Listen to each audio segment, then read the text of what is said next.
ఐకి yeah match అవుతుంది, ఈ షీట్కి ఈజ్, యూ మీదేకి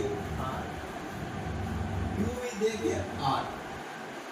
ఈ యామ్ ఈజ్ ఆర్తో యూజ్ చేస్తే సెంటెన్స్ చెప్తే అది ఓన్లీ కరెంట్ ప్రెసెంట్లో జరుగుతున్న పనుల గురించి మాత్రమే వాడాలి, వెర్బ్కి ఐఎన్జీ పెట్టాలి.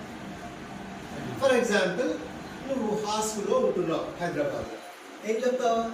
ఐ స్టేయింగ్ అట్ హాస్టల్ అనుకోడు, ఆ విషయంగా ఏమన్నది? I am staying at hostel అన్నది యామ్ పెట్టాలి.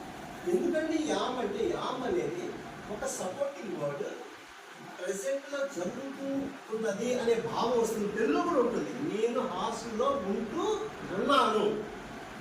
అలాగే మా సిస్టర్ హాస్టల్లో ఉంటూ ఉంది, మై సిస్టర్ ఈజ్. నేనేం చేస్తాను? మీకు ఇంగ్లీష్ చెప్తున్నా, I am teaching you English.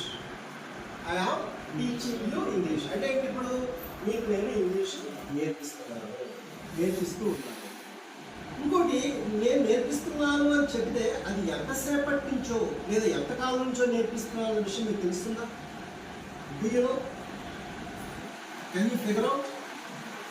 Can you guess ఎంతకాలం నుంచి నేర్పిస్తున్నాను నేను అంటే? ఎంతకాలం నుండి నేను ఇంగ్లీష్ నేర్పించే వృత్తిలో ఉన్నానో తెలుస్తుందా మీకు? సరే, తెలియదు, చెప్పాలి. ఒక 20 ఏళ్ళ నుంచి నేర్పిస్తున్నాను చెప్పాలి అంటే ఫర్ 20 years. అప్పుడు I am teaching English for 20 years అని అనకూడదు. అప్పుడు మనకి కత్తి పోయి డాలు వచ్చేటట్టుగా యామ్ పోయి ఏమొస్తుంది? హ్యావ్ బీన్ అని వస్తుంది. అంతేనా? I have been teaching English for 20 years అని. ఇప్పుడు చందు, నువ్వు బిజినెస్ చేస్తున్నావు కదా, ఐ ఆమ్ డూయింగ్ బిజినెస్ అంటావు. ఎంతకాలం చేస్తున్నావు? 10 years చేస్తున్నావా?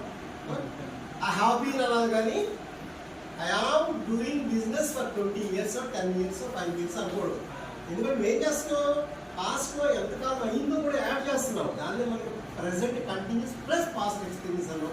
ఇంగ్లీష్ గ్రామర్లో ఏం చెప్పారు? పేరుకి present perfect continuous. I have been doing business for 20 years.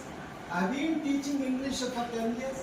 అలాగే సిన్స్ పెడితే I have been teaching English since 2004 or 2010 specific year ఉండాలి. ఓకే, తెలుగులో రెండింటికి ఒకటే ఫార్మాట్. ఎలాగా? నేను 5 ఏళ్ల నుండి బిజినెస్ చేస్తున్నాను అంతే. 20 ఏళ్ల నుండి బిజినెస్ చేస్తున్నాను అంటే వెర్బ్ ఫామ్ ఏం చేంజ్ కాదా, కానీ ఇంగ్లీష్లో మాత్రం ఖచ్చితంగా చేయాలి, లేకపోతే రావాలి. హిందీలో ఏ ఇతర భాషల్లో కూడా మనకి అలాగే ఉంటుంది. హిందీలో కూడా మే బిజినెస్ కర్ రహా హూ, మే బిజినెస్ కర్ రహా హూ అంటాడు, 20 साल से कर रहा हूँ అంటాడు. కానీ హిందీలో కూడా ఉంటుంది, मैं 20 साल से बिजनेस करता रहा हूँ అనాలి. యాక్చువల్గా అది గ్రామటికల్గా ఎవరు మాట్లాడతారు, తెలుగులో అసలు మాట్లాడతారు. అసలు ఏమన్నారంటే నేను 20 ఏళ్ళ నుంచి బిజినెస్ చేస్తూనే ఉన్నాను అన్నారు. అలా మాట్లాడితే అందులో ఆర్డ్గా మనకి వినిపిస్తుంది, మనకి సరిగ్గా బాగా అనిపిస్తుంది. ఎందుకంటే బాగా అలవాటు పడిపోయాం.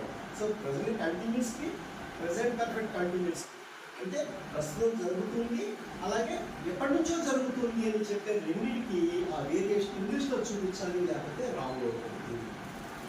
నీకు మ్యారేజ్ అయిందా? కాదు. మ్యారేజ్ అయిన అమ్మాయి ఉందనుకో, ఐ ఆమ్ మ్యారీడ్ అంటే. Are you married? Yes, I am married. ఎంతకాలం అయింది మ్యారేజ్ అంటే? How long I have been married అంటే I have been married for 10 years.